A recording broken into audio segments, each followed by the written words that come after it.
आदाब, नमस्कार। मेरा नाम है मोनी सनवर और आप देख रहे हैं मुंसिफ टीवी के खास पेशकश बड़ी खबर। देश की यूनिवर्सिटीज और कॉलेज कैंपस आज उबाल पर हैं।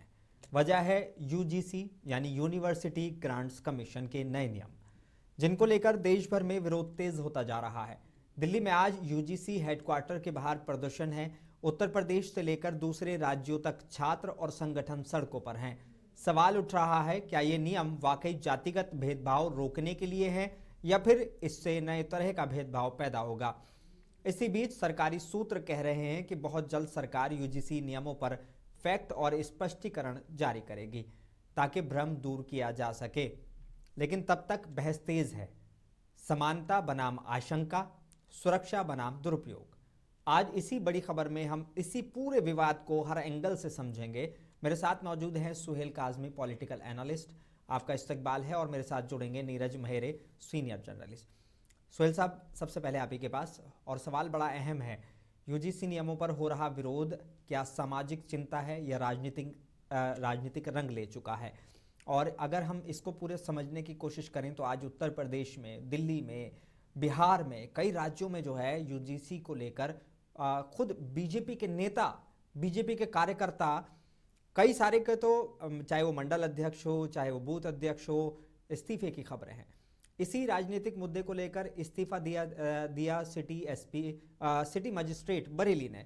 इसी को लेकर मध्य प्रदेश से भी खबरें आ रही हैं कि मध्य प्रदेश से भी एक जो बड़े अधिकारी थे उन्होंने जो है इसको लेकर इस्तीफा दिया। नाराजगी बहुत ज़बरदस्त है।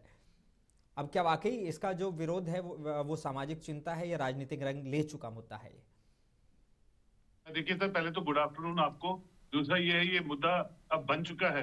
देखिए मसला ये है कि हिंदुस्तान में कोई भी चीज, अगर कोई रोष आता है सोसाइटी में किसी भी इशू को लेके, तो उस पे जब तक पॉलिटिक्स ना शुरू हो जाए, और फिर पॉलिटिक्स भी उस लेवल की कि पूरी एक स्टेट से दूसरी स्टेट, दूसरी स्टेट से तीसरी स्टेट, जिसकी तरफ आप इशारा कर रहे हैं, और फिर उसको पॉलिटिकल रंगत देने की कोशिश करते हैं, और वो पॉलिटिकल रंगत से जो मसला है वो वहीं का वहीं रह जाता है, और वो कोई बात कहीं की कहीं चली जाती है, और फिर मजहबी आधारों पे उस मसले का जो है माप तोल किया जाता है, जो बड़ा अनफॉर्चुनेट है। आपने देखा होगा जम्मू कश्मीर में एक मेडिकल कॉलेज बना, और मेडिकल कॉलेज में नीट के 50 स्टूडेंट आए, लेकिन यहाँ अच्छी बात यह हो गई कि महीने में वो कॉलेज ही डी लिस्ट हो गया। आप देखिए, वो कॉलेज, मेडिकल कॉलेज, जो लोग सालों से मतलब 30-30, 40-40 साल लगाते हैं, डिमांड करते हैं कि हमारे यहाँ कॉलेज बनना चाहिए, कोई स्कूल बनना चाहिए, और मेडिकल कॉलेज डी लिस्ट करके वो सियासत की नजर कर दिया। और अब वहां लकीली ये हुआ कि स्टेट एडमिनिस्ट्रेशन और एलजी ऑफिस दोनों ने कोऑर्डिनेटेड वे में 50 के 50 स्टूडेंट्स को दोबारा कहीं ना कहीं अकोमोडेट कर दिया, तो मसला वहीं खत्म हो गया। रिलीजियस लाइन पे डिवाइड नहीं हुआ और वो कॉलेज डी लिस्ट हो गया। उसी तरह ये जो आप कह रहे हैं, ये मसला जो है, इसको भी अब बढ़ते बढ़ते काफी दिन हो गए। अगर इसका भी जो अब आप कह रहे हैं कि वो बताएंगे कि फैक्ट फाइंडिंग रिपोर्ट्स क्या है, पूरी क्लैरिटी हम देंगे, तो मुझे लगता है कि अगर इस तरह का रोष कहीं भी आता है तो क्लैरिटी 24 आवर्स के अंदर अंदर दे देनी चाहिए, क्योंकि भारत के साथ पूरे भारत में यूनिवर्सिटी ग्रांट्स कमीशन के आधार पे यूनिवर्सिटीज, कॉलेजेस, बाकी चीजें चलती हैं, और यूनिवर्सिटी ग्रांट्स कमीशन जो है वो एक बहुत बड़ा इदारा है जो हिंदुस्तान को लीड करता है एजुकेशन सेक्टर में। तो मुझे लगता है कि एचआरडी मिनिस्ट्री की तरफ से इमीडिएट कोई ना कोई प्रेस कॉन्फ्रेंस, या एचआरडी मिनिस्टर की तरफ से कोई ना कोई ऐसा फुल प्रूफ जो नोटिफिकेशन है वो आनी चाहिए थी, ताकि इस पे ज्यादा रोष ना हो, और स्टूडेंट जो है चाहे दो भी तबके के हैं। अब देखिए, एजुकेशन में भी जात पात आ चुकी है, एजुकेशन सेक्टर में भी हिंदू, मुस्लिम और ये बाकी चीजें आ चुकी हैं। एजुकेशन सेक्टर को भी पॉलिटिसाइज करके वोट बैंक की राजनीति में बहुत सालों से यूज किया जाता है, लेकिन अब इन चीजों से आप उसको और इस्तेमाल कर रहे हैं, जो अच्छा नहीं है पूरे वतन के लिए और पूरे मुल्क के लिए। बिल्कुल। नीरज महरे साहब हमारे साथ फोन लाइन पर जुड़ गए हैं। नीरज जी, आवाज पहुंच पा रही है मेरी आप तक? जी मोनिल भाई, आ रही है। अच्छा नीरज जी, यूजीसी को लेकर बड़ा हंगामा मचा है। कई तो अधिकारी अपने इस्तीफा दे चुके हैं। हमने एक नई चीज़ देख रहे हैं, यूजीसी के ये सारी चीज़ें आने के बाद नियमों को लेकर उबाल है। लोग कहते थे कि भाजपा में ऐसा है कि जो कार्यकर्ता है उनका वो इतना मजबूत होता है कि अपने अगर कोई फैसला ले लिया गया तो उस पर सिर्फ सपोर्ट करता है, मुखालफत नहीं करता। लेकिन आज हमने जो चीज़ें देखी वो कई भाजपा नेता जो हैं इसकी मुखालफत में इस्तीफे दे रहे हैं, कई भाजपा नेता जो है वो मुखालफत में जो है वहाँ पर प्रदर्शन कर रहे हैं।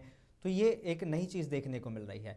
फिलहाल अगर ग्राउंड को समझा जाए तो ग्राउंड पर छात्रों की सबसे बड़ी चिंता क्या दिख रही है, नियम या उसका दुरुपयोग? नहीं, निश्चित रूप से मोनिल भाई, एक महत्वपूर्ण बात यह है कि इसमें जो चीजें रखी गई हैं या जिस चीजों को लाया जा रहा है उसमें एक सबसे बड़ी चीज है कि इसको लाने का उद्देश्य यह है कि भेदभाव खत्म होगा। सही। लेकिन इससे एक बड़ी चीज ये है कि लोगों का या छात्रों का जो लोग इस्तीफा दे रहे हैं उनका मानना यह है, सवर्ण जाति के लोगों का, कि इसमें झूठी शिकायत करने और झूठी शिकायत अगर पाई जाती थी जांच के दौरान तो उस पर सजा और जुर्माना का प्रावधान था, जो इसके आ जाने पे वो खत्म कर दिया जाएगा। अगर वो खत्म हो जाएगा तो फिर कोई भी छात्र हो, कोई भी टीचर पे अपमानजनक व्यवहार करने का आसानी से आरोप लगा सकता है। भले ही बात छोटी हो, नियम में आती हो नहीं आती हो, लेकिन एक आरोप लगा के एक नया विवाद खड़ा कर सकता है। इस पे एक मैं आपको बहुत जानकारी दूंगा कि अभी कुछ दिन पहले यूजीसी ने एक अपनी रिपोर्ट में बताया था कि 2017-18 में कुल मिला के इस तरह की जो शिकायतें आई थी वो 173 थी, जो 2023 और 24 में 378 हो गई, यानी कि 118.4% बढ़ गई। तो इससे साफ जाहिर होता है कि इस तरह के नियम लाने के बाद हर तीसरे 3 घंटे में और चौथे घंटे में नई शिकायत दर्ज होगी, तो लोग वहां पढ़ने की बजाय विवाद ज्यादा खड़ा करेंगे, और चाहे वो टीचर हो चाहे छात्र हो। लेकिन समस्याएं मुझे लगता है जिस तरह की बात हो रही है, की जा रही है, उससे बढ़ेगी। जी मोनिश भाई, बिल्कुल सही कहा आपने कि जिस तरह की चीज़ें ये चल रही हैं ऐसा लग रहा है कि समस्याएं घटने की जगह बढ़ेंगी, और उसके पीछे का रीज़न मैं अगले सवाल में जब आपसे पूछूंगा तब मैं ज़रूर इसमें बताऊंगा। लेकिन सुहेल काज़मी साहब, आपकी तरफ, क्या सरकार इस विवाद को बजट सेशन से पहले मैनेज करने की कोशिश में है? क्योंकि अब सरकार की तरफ से तो आ गया कि हम इस पे जो है स्पष्टीकरण देंगे, लेकिन ये तब स्पष्टीकरण, जैसे अभी आप कह रहे थे कि 24 घंटे के अंदर आ जाना चाहिए था। जब दिख रहा है कि मामला बढ़ रहा है तो इस पे स्पष्टीकरण तो देने की जरूरत थी। और अगर इस तरह की कुछ भी चीजें लाई जाती हैं तो अक्सर हमने देखा कि सरकार के नुमाइंदे या सरकार के प्रवक्ता पहले उस चीजों को समझाते हैं, लेकिन यहाँ इस तरह की कोई भी कोशिश नहीं हुई। अभी मामला बढ़ रहा है तो फिर सरकार कह रही है कि स्पष्टीकरण देंगे, लेकिन क्या मैनेज कर पाएंगे इस बार? देखिए, बड़ा अनफॉर्चुनेट, देखिए हम तीसरी बार एनडीए को चुन के पार्लियामेंट में भेज रहे हैं, और उसकी गुडविल ये होती है कि लोगों को बड़ा भरोसा होता है कि अब वो मुल्क जो है सेफ हैंड्स में है, और इमीडिएट डिसीजन मेकिंग बॉडी जो है वो इमीडिएट डिसीजन लेने में सक्षम रहेंगी। लेकिन दूसरी तरफ ये देखा जाता है कि कुछ हुक्मरान ऐसे होते हैं, बोलते हैं अब हम तो फॉर ग्रांटेड सत्ता में आ गए हैं, तीसरी बार भी, अब चौथी बार भी आएंगे, तो वो कुछ चीजों को जो सीरियस इश्यूज होते हैं उनको सीरियसली नहीं लेते हैं, जिसकी तरफ मैंने पहले ही इशारा किया।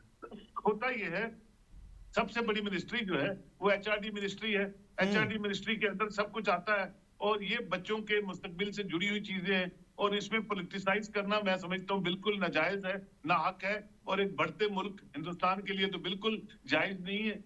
और फिर इस पे सियासत और फिर सियासत, आपने देखा होगा पिछले कुछ दिनों में, चाहे वो सर को लेके चीफ इलेक्शन कमीशन ऑफिस के बाहर धरने लगे, बहुत सी चीजें आई, लेकिन चीफ इलेक्शन कमीशनर ने रिबर्टल देने में बहुत देर की, जिससे कि रोष जो है बाकी स्टेटों तक बढ़ गया। उसी तरह अब ये जो मुद्दा है, इसका रिबर्टल या इसका फुल प्रूफ जो भी तरीकाकार है, आपके जो भी हुक्मरान है उनको इमीडिएट देना चाहिए। अब आप सोचेंगे कि हम बजट सेशन के बाद देंगे, तब तक पता नहीं कितने लोग, यही सेम हुआ था वीपी सिंह के टाइम पे मंडल कमीशन में, क्योंकि मंडल कमीशन में भी यही देखा कि पूरा भारत सुलगता कितनी जो है जाने ले गया, और फाइनली वीपी सिंह की सरकार को जाना पड़ गया। तो कोई भी इशू एक सिविलाइज्ड सिस्टम में सिविलाइज्ड वे से उसका जवाब देना जो है वो सरकार का जिम्मेवारी है, और बड़े अच्छी तरह से अपनी जिम्मेवारी निभानी चाहिए। अगर आप सीरियसली नहीं निभाते हैं तो बहुत सी चीजें जो है इनकी बलि चढ़ जाती हैं, और फिर लोग जो है वो सफर करते हैं, और खासकर एजुकेशन से जुड़े हुए वो सब बच्चे, तुलबा, हमारी बच्चियां, वो सफर करती है और एक एजुटेशन का रूप ले लेती है। तो मैं समझता हूँ अच्छे हुक्मरानों के लिए, अच्छी सरकार रन करने के लिए कोई मुसीबत आने से पहले उसको भाप लेना चाहिए, और अगर उनके पास पूरा फुल प्रूफ जवाब है तो इमीडिएट पब्लिक डोमेन में डाल देना चाहिए। बिल्कुल। नीरज जी, आपके तरफ आऊँगा, और जाने से पहले मैंने कहा था कि मैं आपसे वो बात ज़रूर कहूँगा, लेकिन जिस तरह की चीज़ें लग रही हैं और जिस तरह का माहौल देश में बनाया जा रहा है, खासकर यूजीसी को लेकर, तो ऐसा लग रहा है कि अगर मान लीजिए स्वर्ण के दबाव में सरकार झुक जाती है तो कहीं ना कहीं जो ओबीसी वोट बैंक है वो नाराज़ होने का खतरा, और अगर मान लीजिए कि ओबीसी के दबाव में और ये जो है चीज़ें वैसी की वैसी रहने दी जाती हैं जैसे चल रही हैं, जैसे रूल लाया गया है, तो कहीं ना कहीं जो स्वर्ण वोट जो हमेशा से ये मैं कहूँगा कि बीजेपी का रहा है, तो उसमें भी कहीं ना कहीं नुकसान उठाना पड़ेगा। आपको क्या लगता है कैसे मैनेज करेंगे? एक सवाल। दूसरा, क्या कैंपस में पहले से मौजूद जातिगत तनाव अब और बढ़ सकता है? देखिए मोनिश भाई, महत्वपूर्ण बात यह है कि इसको मैनेज करने की जिम्मेदारी बात की चीज आती है। पहली चीज हम आपको एक और चीज बता देंगे, इस पे पीआईएल हो गया है बिल्कुल। और लगता नहीं है कि इतनी आसानी से इसको लागू किया जा सकता है। रिव्यू कमेटी बनेगी, फिर एसआईटी आएगी, फिर तमाम और चीजें रहेंगी। तो मुझे लगता है कि इसको, दूसरी बड़ी बात कि ये तो प्रोसीडिंग आपकी पीआईएल की हो गई। दूसरी एक बड़ी बात यह है कि इसको लागू करना सेंट्रल गवर्नमेंट की जो यूनिवर्सिटीज हैं उनके लिए तो अनिवार्यता होगी, लेकिन स्टेट यूनिवर्सिटी अपना अधिकार रखती हैं, वो इसको लागू करें ना करें ये उनकी मंशा पे होगा। ये केवल सेंट्रल यूनिवर्सिटी में रहेगा। दूसरी बड़ी बात जो आपने कहा, इससे निश्चित रूप से भेदभाव बढ़ेगा। भेदभाव रोकने की बजाय बढ़ सकता है और ऐसी कोई भी चीज नहीं लानी चाहिए जिससे भेदभाव बढ़े। क्योंकि आप एक महत्वपूर्ण चीज देखिए, भेदभाव पैदा करने वाली ना तो भारतीय जनता पार्टी सरकार है, ना कांग्रेस सरकार है, ना राष्ट्रपति शासन है। ये तो चूंकि सदियों से और अरसों से लंबा चला आ रहा है, तो उसको आप कैसे खत्म कर सकते हैं? एक झटके में और एक नियम बना देने से सारी चीजें खत्म हो जाएंगी, ये मुझे लगता है कि संभव नहीं होगा। क्योंकि भगवान राम के समय से चला आ रहा है भेदभाव, चाहे महाभारत काल रहा हो, सब में भेदभाव की चीजें नहीं। क्या इन सब चीजों को भारतीय जनता पार्टी की सरकार या मान ली चूंकि ये सुप्रीम कोर्ट के आदेश पे उच्च शिक्षा में लाया जा रहा है, तो सुप्रीम कोर्ट में जो पीआईएल है वो जवाब देगी। लेकिन एक आसानी से, इतने आसानी से आप खत्म करना चाहेंगे तो मुझे लगता है कि नहीं, संभव नहीं है। दूसरी चीज, सरकार और कोई प्रयास करे कि इसको कैसे मैनेज किया जाए, वो सरकार की जिम्मेदारी, सरकार उसका समाधान निकाले। जी मोनिश भाई। बिल्कुल ठीक है। सुहेल साहब, स्वर्ण बनाम पिछड़ा वर्ग की बहस अब इसको लेकर छुड़ गई है, तो क्या एक चुनावी राजनीति को ये प्रभावित कर सकती है? जिस तरीके से मैं कह रहा था कि ओबीसी का अगर इस मामले को जिस तरीके से सरकार ने इसको पेश किया है वैसे ही रहता है तो ओबीसी ठीक है और स्वर्ण नाराज हो जाते हैं, वरना स्वर्ण को लुभाने के लिए सरकार इसमें कुछ चेंजेस करती है तो ओबीसी के नाराज होने का खतरा। एक तो ये मामला, अब ये बहस एक छिड़ गई है ओबीसी बनाम स्वर्ण वाली, लेकिन असली मामला जो मैं समझना चाहता हूं, क्योंकि पॉलिटिकल एनालिस्ट हैं आप और इन चीज़ों को बड़ी गहरी पकड़ रखते हैं। पहले एक ये था कि अगर कोई छात्र, जैसे हमारी नीरज मेहरी जी भी कह रहे थे, कोई छात्र अगर मान लीजिए शिकायत करता है किसी टीचर के खिलाफ, किसी प्रोफेसर के खिलाफ, किसी बच्चे के खिलाफ दूसरे मामलों में, और वो कहता है कि मेरे साथ जातिगत भेदभाव हुआ या मेरे साथ कुछ और मामला हुआ, तो पहले क्या था कि फैक्ट फाइंडिंग कमेटी बनती थी, अगर उसकी जो है कमेटी अभी भी बनेगी, लेकिन अगर वो गलत पाई गई तो जो शिकायत करता छात्र था उसके खिलाफ इसमें जो है कार्रवाई की जाती थी। लेकिन अब ये कार्रवाई का प्रावधान हटाया जा रहा है। तो क्या ये जो एक तरीके से छात्रों को लगता था कि एटलीस्ट अगर किसी ने हमारे खिलाफ गलत शिकायत की है और अगर ये गलत पाई गई तो उसके ऊपर भी कार्रवाई होगी, तो उनका एक सिक्योरिटी कवच की तरह वो इसको देखते थे, लेकिन अब एक तरह से सिक्योरिटी कवच ही हटा दिया गया, तो ये एक बड़ी परेशानी बनकर उभर रहा है। देखिए सर, कोई भी सेक्टर हो और खासकर एजुकेशन सेक्टर तो बड़ा एक इम्पोर्टेंट सेक्टर होता है। आप देखिए, इसमें एक यूनिफॉर्मिटी होती है। इसमें अगर यूनिफॉर्मिटी नहीं होगी, आपने कोई भी एग्जाम जब कंडक्ट करने हैं या कोई एडमिशन देनी है या कोई फैकल्टीज को इनरोल करना है, तो उसका बायलॉज पूरे जो है आप एडवर्टाइज करते हैं और उसी के तहत सब चीजें तय हो जाती है और उसी के माध्यम से सब चीजें का चलन होता है। लेकिन अगर आप इसमें भी ये देखेंगे, अब तो बन चुकी है बात, क्योंकि आप खुद ही कह रहे हैं कितने लोगों ने रिजाइन कर दिया, कितने लोग इसमें एजुटेशन में घुसते जा रहे हैं। अब ये वोट बैंक पॉलिटिक्स हो गई, ये करेंगे। मैंने आपको मंडल कमीशन का ये बोला कि मंडल कमीशन वीपी सिंह के टाइम पे तो वो थोड़ी सी हुई थी, उसके बाद तो पीवी नरसिम्हा राव के टाइम तो बहुत सी कमीशन आगे चली गई रिजर्वेशन, उसके बाद जो सरकार आई उसने रिजर्वेशन बढ़ाई, लेकिन बनी का बकरा जो है वीपी सिंह सरकार बन गई, क्योंकि वो टाइमली उसको हैंडल नहीं कर पाए और एक अननेसेसरी का जो एक बहस जो थी समाज में चलना शुरू हो गई और बहुत से बच्चों ने आत्मदाह करना शुरू कर दिया। और इसी तरह अगर इसका भी रिबर्टल नहीं देती सरकार, या रिबर्टल के साथ साथ जो फैक्ट्स एंड फाइंडिंग रिपोर्ट्स हैं वो आवाम के सामने नहीं लाते हैं, तो ये मसाइल जो है, क्योंकि अपोजिशन में लोग हैं, वो लोग सत्ता में भी कुछ लोग होते हैं जो सत्ता के अगेंस्ट काम करते हैं, जो अकोमोडेट नहीं किए होते हैं, तो ये पॉलिटिक्स पे बड़ी दूर तक ले जाती है और वो मुद्दा ही रह जाता है और फिर वो एजिटेशन का रूप धारण कर लेती है। तो मैं समझता हूँ यूनिफॉर्मिटी जिसकी तरफ आप इशारा कर रहे हैं कि जनाब अगर कंप्लेनेंट ऐसा है तो नॉन कंप्लेनेंट कैसा होता है, और अगर कंप्लेनेंट ना निकले, तो मुझे लगता है यूनिफॉर्म जो जो जो जो सजा है, जो यूनिफॉर्म तरीके की जो पनिशमेंट है वो होनी चाहिए, ताकि डिसिप्लिन जो है, डिसिप्लिन कायम दायम रहे एजुकेशन सेक्टर में, और उसी डिसिप्लिन के वसादत से एजुकेशन सेक्टर फ्लोरिश करे, आगे चले।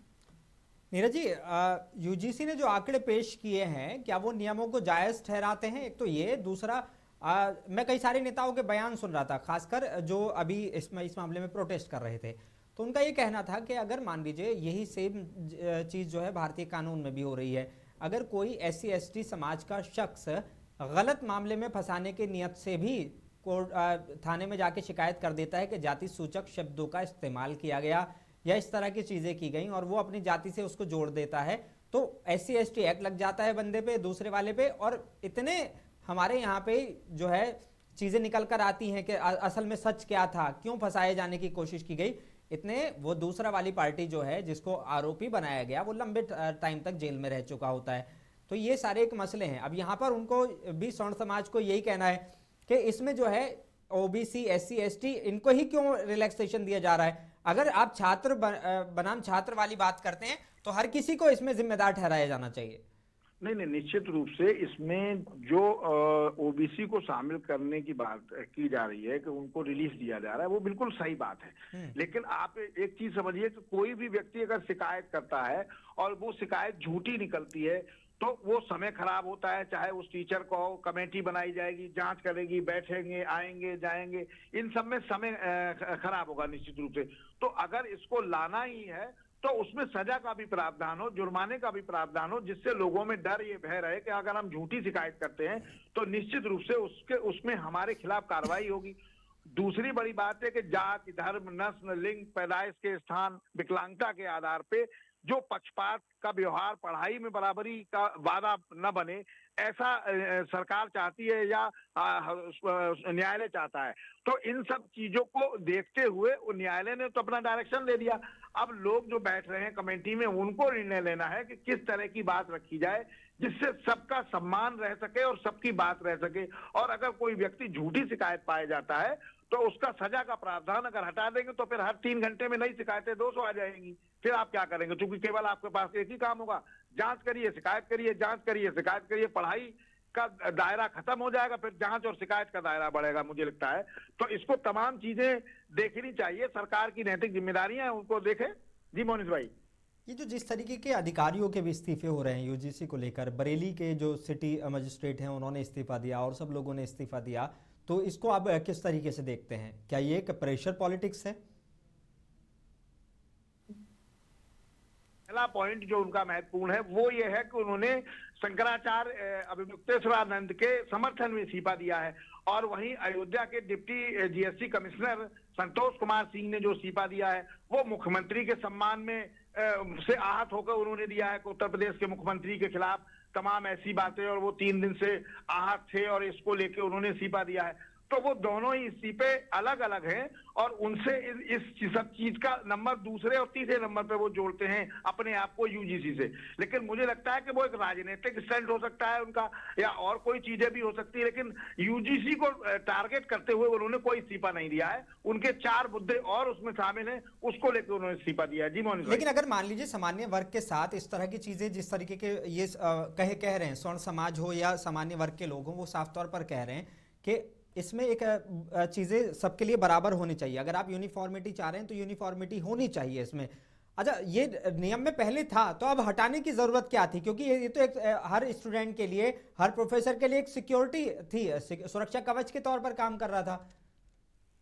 निश्चित रूप से अब हटाने का प्रावधान चूंकि न्यायालय द्वारा लाया गया है कि न्यायालय ने डायरेक्शन दिया, डायरेक्शन के बाद उसमें जो नियम बनाए हैं वो यूजीसी बना रहा है। लेकिन एक बड़ी चीज जो मैंने पहले बताया था आपको कि इसमें चूंकि अभी PIL दाखिल हो गया है तो मुझे लगता नहीं कि इतनी आसानी से इसको लागू हो पाएगा, चूंकि रिव्यू कमेटी आएगी, तमाम संशोधन भी होंगे, ऐसी चीजें मुझे लगता है अभी इतनी जल्दी इस पे निर्णय नहीं हो पाएगा और ये निर्णय समाज में भेदभाव बढ़ाएगा। इससे साफ साफ प्रतीत होता है और इसका दुरुपयोग बढ़ जाएगा। जिस हिसाब से सरकार या न्यायालय ये मानने को कोशिश कर रही है कि इससे दुरुपयोग कम होगा और मानवता बढ़ेगी, तो इससे जो है निश्चित रूप से भेदभाव की चीजें जो सरकार चाहती है या न्यायालय चाहता है वो बढ़ेगा। इससे कतई कम नहीं होगा, क्योंकि जब सजा का प्रावधान नहीं होगा तो हिंदुस्तान में तमाम चीजें ऐसी हैं जो आपको देखने को मिलती हैं कि वो तुरंत लोग शिकायत कर देते हैं, वो झूठी शिकायत हो या असली शिकायत हो उससे मतलब नहीं, झूठी शिकायत करने वालों को फिर इससे बढ़ावा मिल जाएगा और एक दबाव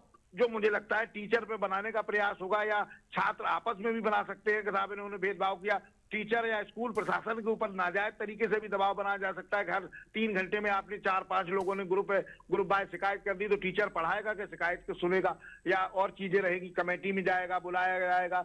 तो मुझे लगता है कि इसको सरकार को देखना चाहिए गंभीरता से, इतनी आसानी से नहीं हो सकता है ये। जी बिल्कुल।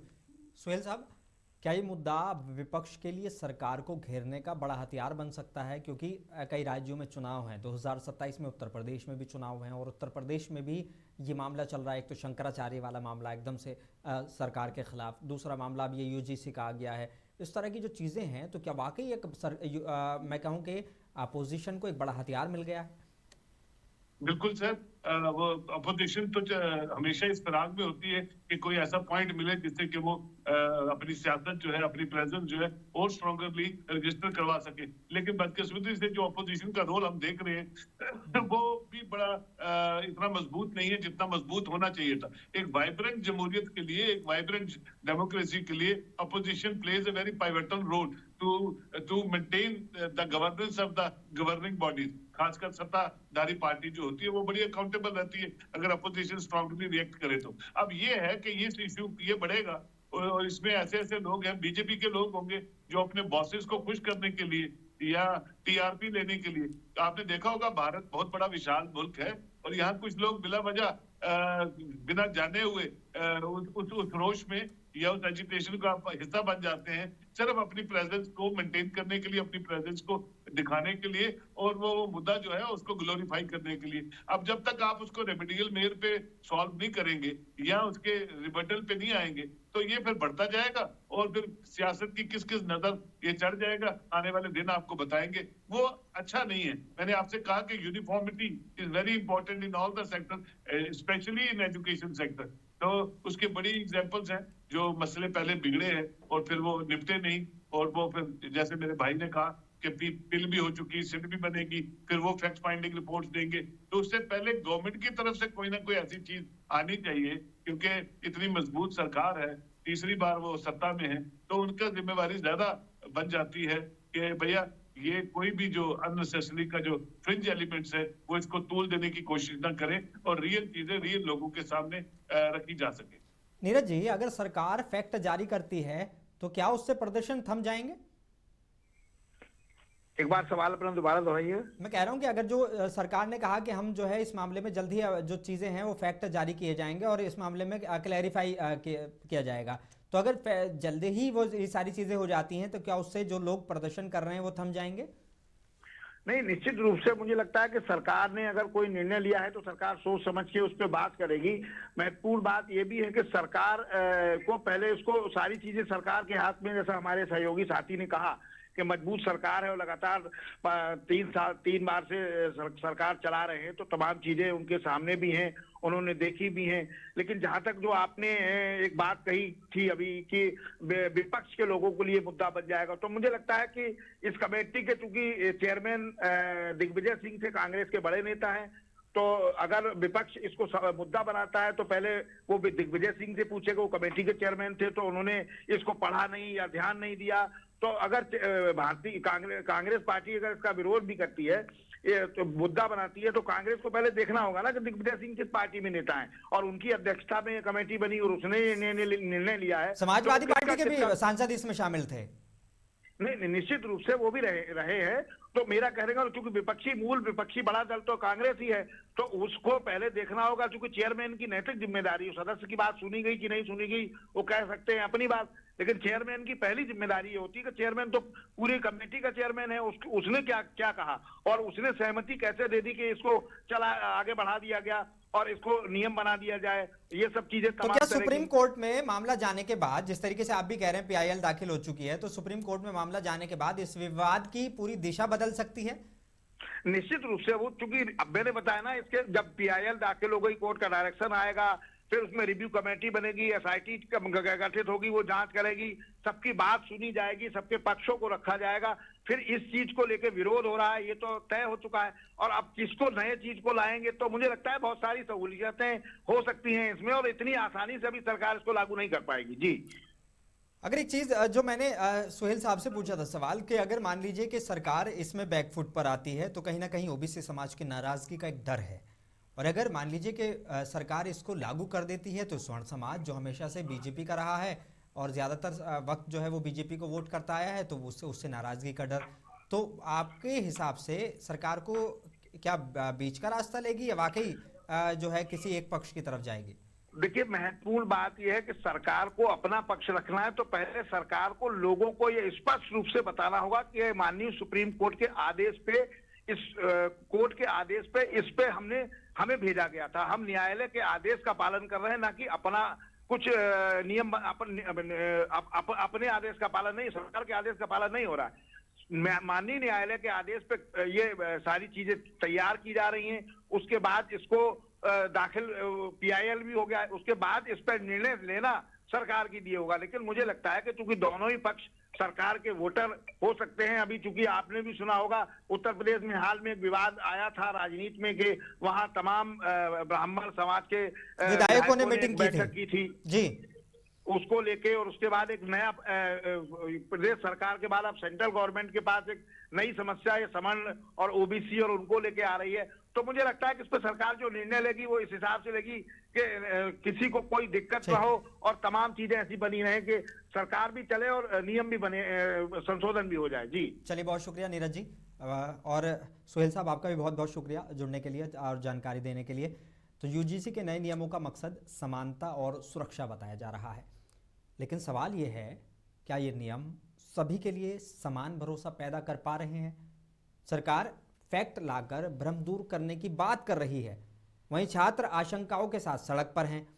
अब निगाहें सरकार के अगले कदम और सुप्रीम कोर्ट की सुनवाई पर टिकी हैं, क्योंकि बात सिर्फ नियमों की नहीं बल्कि देश के करोड़ों छात्रों के भविष्य और कैंपस के माहौल के हैं।